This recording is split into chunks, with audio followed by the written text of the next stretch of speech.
and thank you for joining us for our 7:30 News Bulletin with me, Tandi Wenzumara. Let's take a look at our top stories. Pope Francis removes Caritas International list leaders, appoints temporary administrator. Buluma laments pressure she faced at Nokma. CSOs fought government's commitment towards funding of the education sector. And in international news, South African mob kills patient inside ambulance.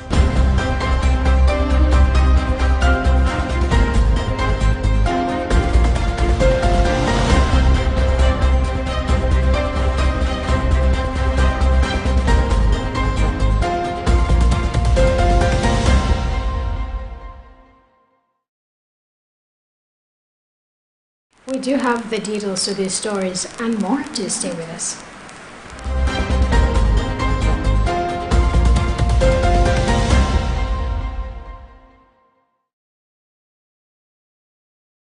Pope Francis on Tuesday removed the entire leadership of an international confederation of charities and appointed a temporary administrator to improve the organization's management.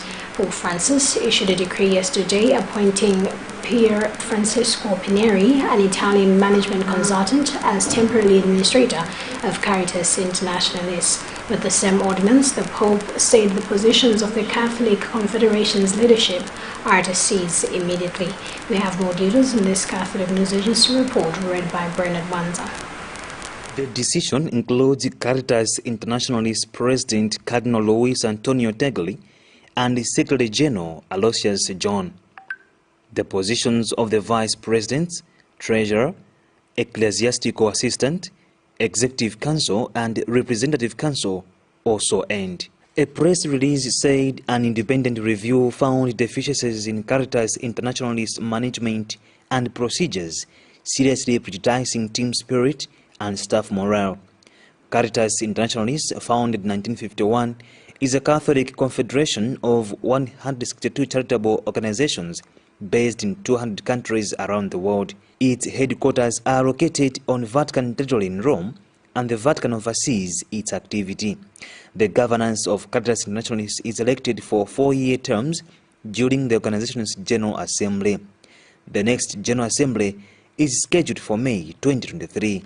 According to a press release, the temporary administrator, Pineri, will carry out his service in consultation with the Dicastery for Promoting Integral Human Development, which is headed by Cardinal Michael Sine, S.J.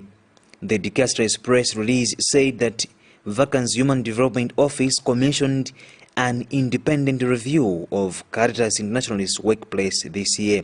The review looked at the workplace environment of the Caritas Internationalist General Secretariat and its alignment with Catholic values of human dignity and respect for each person.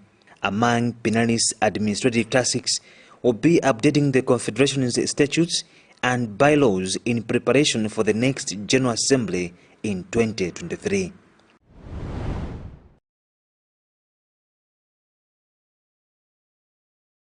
Former acting National Oil Company of Malawi Nokma Deputy Chief Executive Officer Helen Buluma has said working at the company came with a lot of pressure, as a lot of people with connections wanted to have deals to supply fuel or be brokers in such deals. Speaking before the Public Appointments Committee of Parliament earlier today in Lilongwe, Buluma mentioned the situation when Secretary to the President and Cabinet, who is also a National Oil Company of Malawi, Nokma Board Chairperson Colleen Zamba, gave her a list of suppliers to work with, but she only told the chairperson that she would look into the issue. According to Buluma, Zamba also pushed her to meet a number of fuel brokers, which she wanted to be taken on board for the government to deal with between Malawi and United Arab Emirates. We have more details in this report followed by Charity Chinanda. The Public Appointments Committee of Parliament met the former acting Deputy Chief Executive Officer for National Oil Company of Malawi, Nokma, Helen Buluma, over revelations made in her resignation letter. Buluma disclosed that Zamba introduced her to a Nigerian whom she only knows as Chief, who would help them with the fuel supply, but when she insisted that they do it in a diplomatic manner, she was pushed to consider chief to their number of supplies.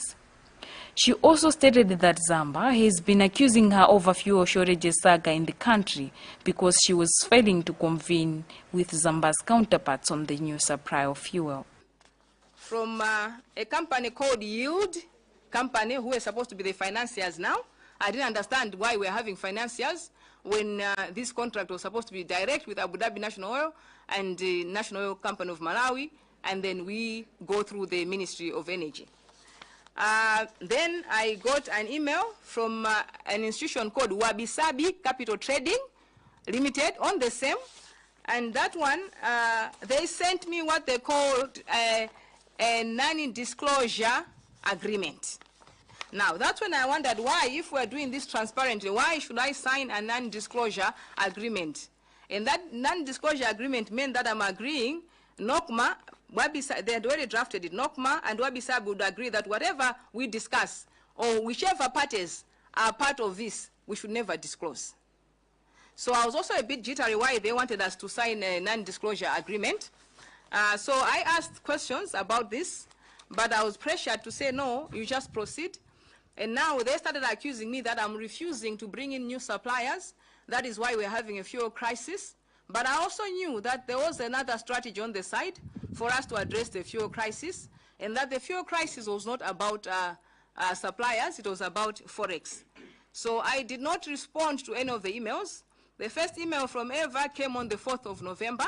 I did not respond to it, where she was asking me to sign the non-disclosure agreement on behalf of NOCMA. Buluma further said she was against the decision that was opted to declare a state of emergency by Malawi Energy Regulatory Authority, MERA.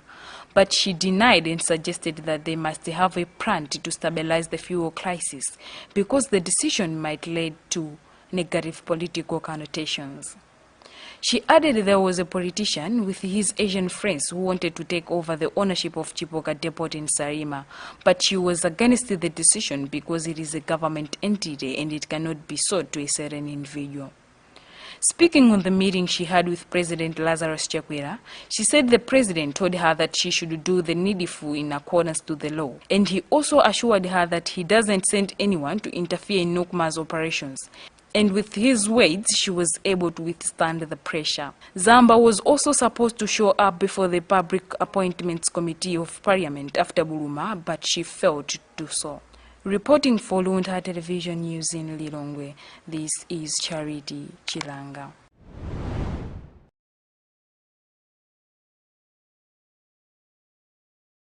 Minister of Gender, Community Development and Social Welfare, Honorable Dr. Patricia Kaliati, has said despite that women continue to face various kinds of abuse which need urgent action, it is without a doubt that men face various kinds of gender-based violence, as noted from the high suicide case records, although reporting is still low.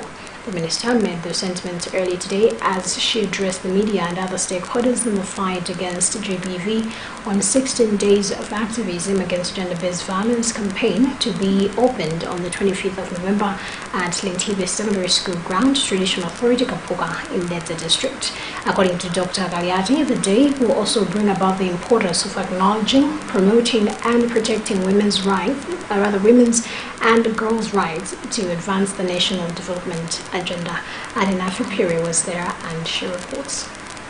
The 16 days activism against gender-based violence is undertaken to raise awareness regarding violence against women, strengthen national and community engagement, as well as provide a forum for dialogue and strategy sharing for responding and preventing gender-based violence. The day will locally be commemorated under the theme Unite, Activism to End Gender-Based Violence, reflecting on the need for joint efforts and unity for people to end violence in all its dimensions. In her remarks at the press briefing in Lilongwe earlier today, Minister of Gender, Community Development and Social Welfare, Honorable Dr. Patricia Kaliati, said the period for this campaign is unique, for it carries with it several days of recognizing human rights in several areas. Honorable Kaliati further said for this year's commemoration, men will also be honored as victims of GBV, despite that they are most of the times perpetrators of violence against women and girls.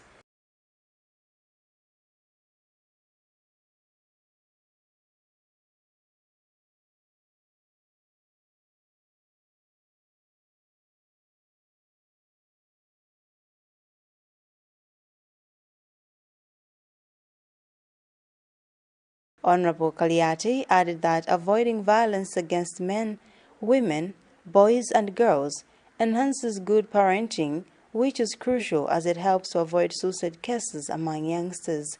Speaking to the media, Director for Malawi Human Rights Commission, Emma Kalia, said noting that cases of GBV are rising every month, despite several efforts by government and other stakeholders, men should be empowered to speak up when they fall victims of gender-based violence. There are times when we've been trying to emphasize on the need to empower women, it has been totally misunderstood that it means that men are not considered. Some of you may wish to recall that on the way we did introduce the men's group so that they are able to work with other men to change the attitudes and perceptions. According to statistics from Malawi Police Service Victim Support Unit, from January to September 2022, the unit recorded 15,178 GBV cases as compared to 13,002 in 2021 recorded in the same period. The minister then applauded faith organizations for empowering the youth in their churches, where through their guilds they discuss matters that will help them in fighting GBV cases and also providing psychosocial support, hence preventing suicide cases in the country. Reporting for Luntha News, this is Alina Feperi.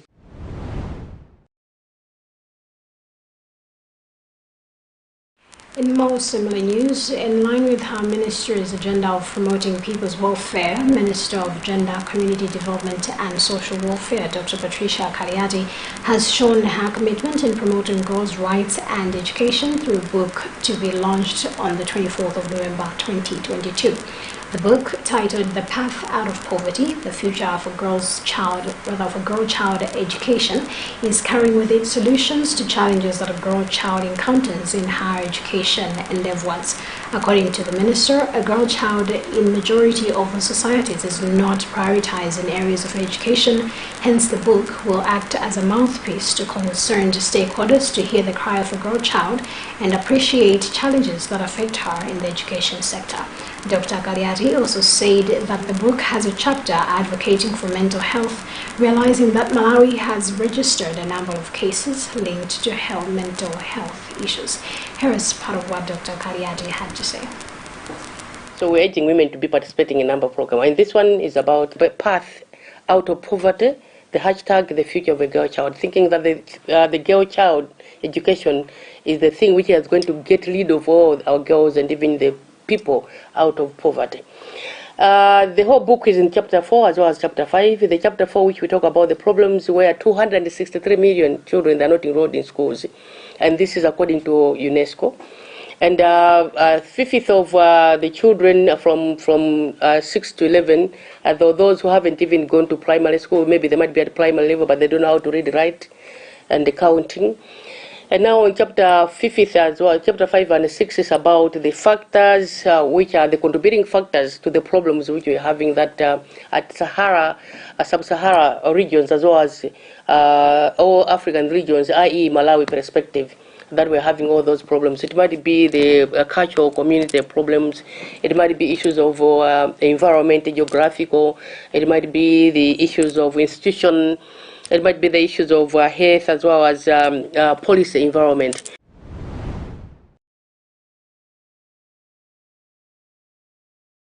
You just tuned in to Luntha TV. Know that you're watching news coming to you live from Bishop Neve Media Center. But before we proceed, a recap of our top stories. Pope Francis removes Caritas International list leaders, appoints temporary administrator. Buluma laments pressure she faced at Nokma. CSOs fought government's commitment towards funding of the education sector. And in international news, South African mob kills patient inside ambulance.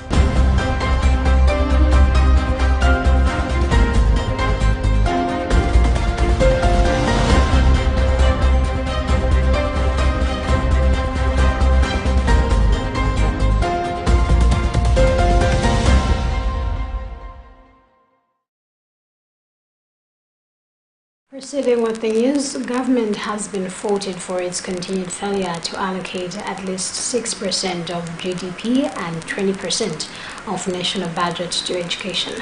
Civil society organizations in the education sector have raised the concerns when they shared their assessment of the performance of the education sector, which this year is aligned to the 2022 ISR theme, the JSR theme, Transforming Education for Accelerated Human Capital Development Towards Achieving Malawi 2063.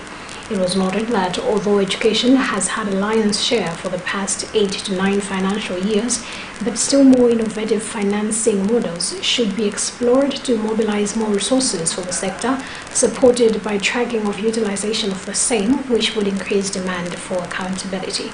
We have more details on this report read by Charlie T. Chilanga.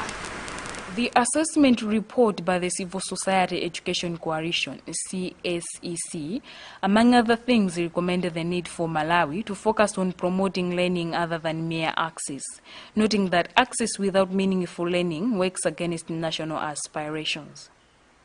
According to CSEC Programs Manager Kisa Kumwenda, the report also recommends the need for strong collaboration or partnership among government, development partners, NGOs and the private sector. We've got a lot of policies, we've got a lot of strategies. Even when you look at the commitment that they have just presented, they are very detailed. And if you can follow them step by step, we know as Malawians we can achieve something great. But what do we do when we start implementing? Do we monitor? Do we invest in the implementation?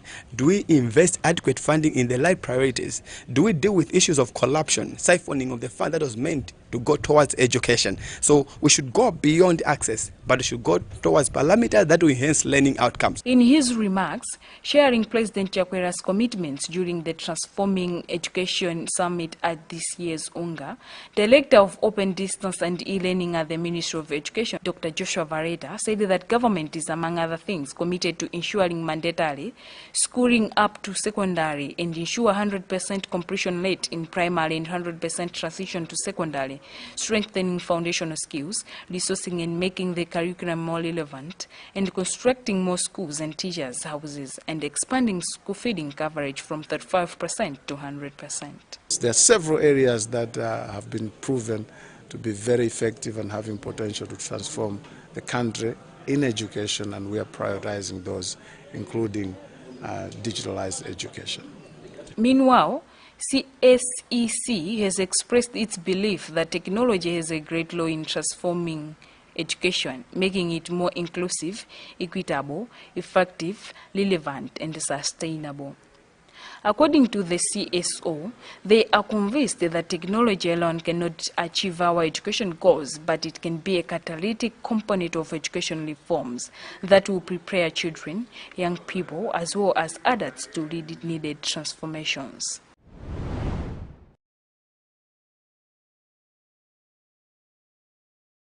Now, in sports news, wrangles are continuing at Mighty Mukuru Wanderers as some section of the team's supporters have faulted the club's board for implicating fellow supporters in a juju case. The development comes following Wanderers' decision to write to the Football Association of Malawi FAM to punish individuals who were connected to misconduct during their Airtel Top 8 match against Mafcor earlier this month. King Major Kamwendo has more of the details. This comes just a day after the club released names of supporters suspected to have been involved in pouring liquid substances on Mafco players during the first leg of the 2022 Airtel Top 8 Cup quarterfinals at Kamuzu Stadium earlier this month. Football Association of Malawi FAM charged Wanderers for bringing the game of football into dispute in line with Article 67 of the Association's disciplinary code and bullying opponents in line with the Article 22.13 of the 2022 Airtel Top 8 Cup. A letter from Wanderers to FAM dated November 17th advised the FAM to punish individuals instead of the club. On Monday, the club identified 6 supporters, namely Dennis Chisulo, Anton Chwanda, Mr. Meke, Mr. Goba, Mr. Lloyd, and Peter Mvalo as alleged supporters behind the misconduct during the match. According to these Wanderers supporters, they are shocked by the letter to FAM in which they have unprofessionally sacrificed the supporters. They have since demanded an apology from the club. It says as a supporters committee, which is elected by genuine club supporters, they are saying that what Wanderers have done is unacceptable. FAM also charged MAFCO with bullying and threatening match officials in line with Article 22.13 of the Airtel Top 8 Cup and regulations and Article 59 of the FAM disciplinary code. In addition, striker Richard Mbulu of MAFCO is accused of threatening match officials. For a long time, local clubs have been paying fines for action of their supporters. However, Article 22 of the 2022 Airtel Top 8 Cup indicates that clubs are responsible for the action of their supporters, officials, and players.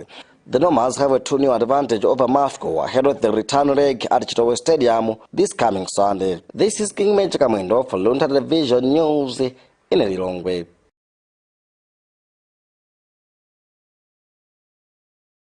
And in other news, a South African mob attacked and killed a patient in an ambulance on suspicion of committing a crime.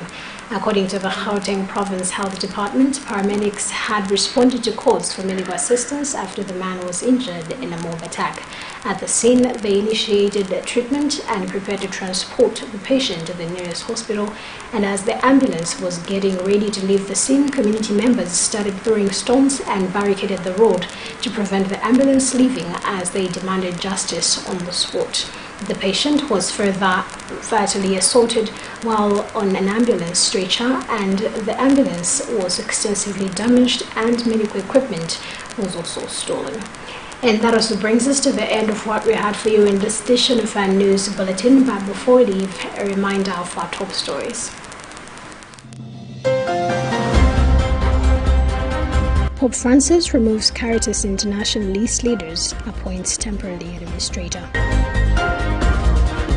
Buluma laments pressure she faced at Nokma. CSOs fought government's commitment towards funding of the education sector.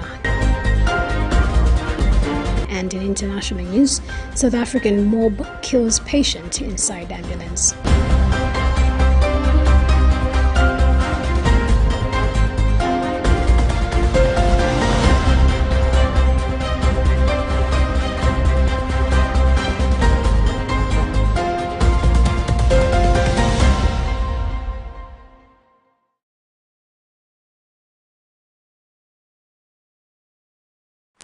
You've been with me, Tandy Wimsmara. Thank you so much for keeping me company, and do continue following the rest of our programs right here on Luntha TV. Goodbye for now, and do stay safe.